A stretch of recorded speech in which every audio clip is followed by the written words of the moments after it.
আসসালামু আলাইকুম guys, welcome to our channel family fun with cooks. আজকে আমি আপনাদের সাথে শেয়ার করব মাখন বানানোর রেসিপি। ঘরে বসে কিভাবে মাখন বানাবেন সেটা আপনাদের সাথে শেয়ার করব।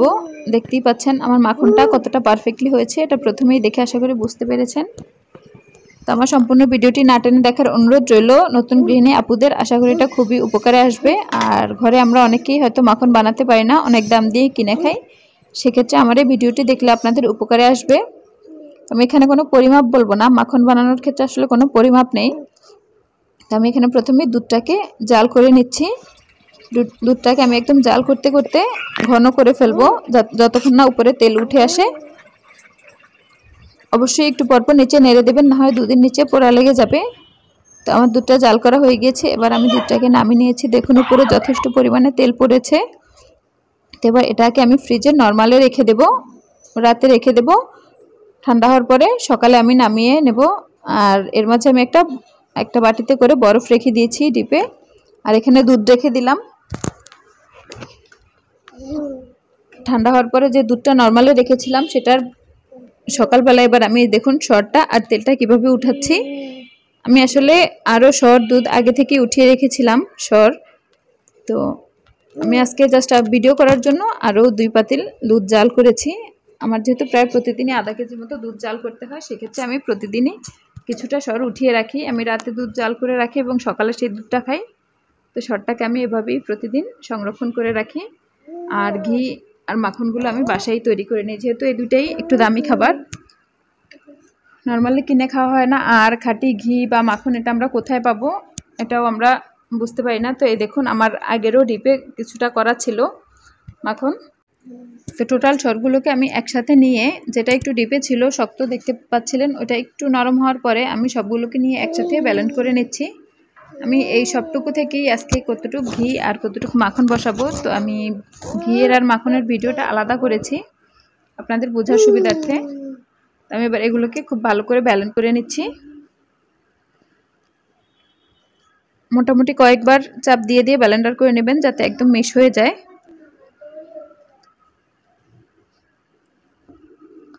তো আমি এখানে ঘিয়ের জন্য কিছুটা ঢেলে নিয়েছিলাম, আর দেখুন অল্প কতটুকু আমি মাখনের জন্য রেখেছি। তো ঘিয়ের ভিডিওটা আপনাদেরকে দেখাবো আমি নেক্সট কোনো ভিডিওতে, মানে এটার পরপরই আমি দেবো আশা করি। তো এই যে বরফটা ঢেকে রেখেছি, ফ্রিজে রেখেছিলাম, এটাকে আমি কিছুটা পানির মধ্যে নিয়ে একটু বরফটা গলিয়ে নিয়েছি। একটু কড়া ঠান্ডা পানি নিয়েছি, যাতে মাখনটা দেওয়ার পরেই শক্ত হয়ে যায় একটু। দেখুন আমি ঠান্ডা পানির মধ্যে মাখনগুলো উঠিয়ে দিয়ে দিচ্ছি, মানে যে সর ব্যালেন্ডার করে ওইটা দিয়ে দিচ্ছি। এটা থেকেই আমরা মাখন বের করব। তো সবগুলোকে উঠিয়ে নিয়ে আমি এবার এটাকে একটু নেড়ে চেড়ে হাত দিয়ে ভালো করে ধুয়ে নিচ্ছি। আমি জাস্ট 2 বার ধুয়ে নিয়েছি। এটার মধ্যে যেহেতু খুব একটা দুধ ছিল না, আমি খুব ভালো করে সেকে উঠিয়েছিলাম।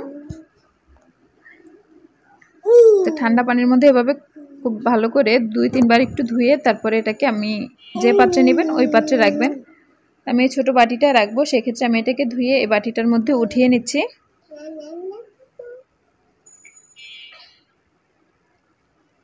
এটার মধ্যে অনেকটা পানি থেকে যায়, সেক্ষেত্রে দেখুন এভাবে একটু চাপ দিয়ে দিয়ে মিশ করে দিবেন আর পানিটা চেপে বের করে নেবেন। ভিতরে যদি পানি থাকে সেক্ষেত্রে মাখনটা তাড়াতাড়ি নষ্ট হয়ে যেতে চায়, 2-3 দিনের বেশি রাখা যায় না। আর যদি পানিটা বের করে নিতে পারেন সেক্ষেত্রে 1 সপ্তাহ মাখনটা নষ্ট হবে না। যেহেতু এটা দুধের পানি, সেক্ষেত্রে নষ্ট হয়ে যাওয়ার সম্ভাবনা থাকে। তো এই হচ্ছে আমার মাখনের ভিডিও। তো এবার এটাকে আমি নর্মালে রেখে দেবো। জাস্ট এখন আমি বিকালবেলা বানিয়েছি, রেখে দেবো। কালকে সকালে আপনাদেরকে পাউরুটিতে মেখে দেখাবো। ফ্রিজে নর্মালে রেখে আপনারা এটা 1 সপ্তাহ 10 দিন অনায়াসে খেতে পারবেন। আমি অল্প একটু করেছি, আমার এটা হয়তো 2-1 দিনই শেষ হয়ে যাবে। তো আমার সম্পূর্ণ ভিডিওটি না টেনে দেখার জন্য অসংখ্য ধন্যবাদ। আশা করি আমার ভিডিওটা ভালো লেগেছে। তো যদি আমার ভিডিওটা ভালো লাগে তাহলে অবশ্যই like, comment, share and subscribe করে পাশে থাকা বেল বাটনটি ক্লিক করে অল নোটিফিকেশনে দিয়ে রাখবেন, যাতে আমি নতুন কোনো ভিডিও আপলোড দেওয়া মাত্রই আপনাদের কাছে নোটিফিকেশন চলে যায়। আমি মাখনটাকে একটু পাউরুটিতে লাগিয়ে দেখাচ্ছি, দেখি বুঝতে পারছেন কতটা পারফেক্টলি হয়েছে। আমি মাখন লাগিয়ে একটু চিনি দিয়ে দিলাম আপনাদেরকে দেখানোর জন্য। আর আমি এটা এখন খাবো, সকালের নাস্তা এটাই আমরা খাবো। তো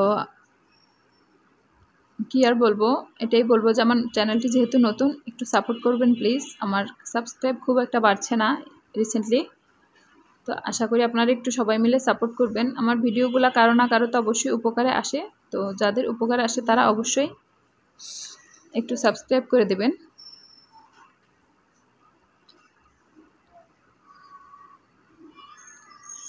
তো এই হলো আমার মাখন পাউরুটির ফাইনাল লুক। দেখি বুঝতে পারছেন কতটা পারফেক্ট হয়েছে মাখনটা। তো সম্পূর্ণ ভিডিওটি না টেনে দেখার জন্য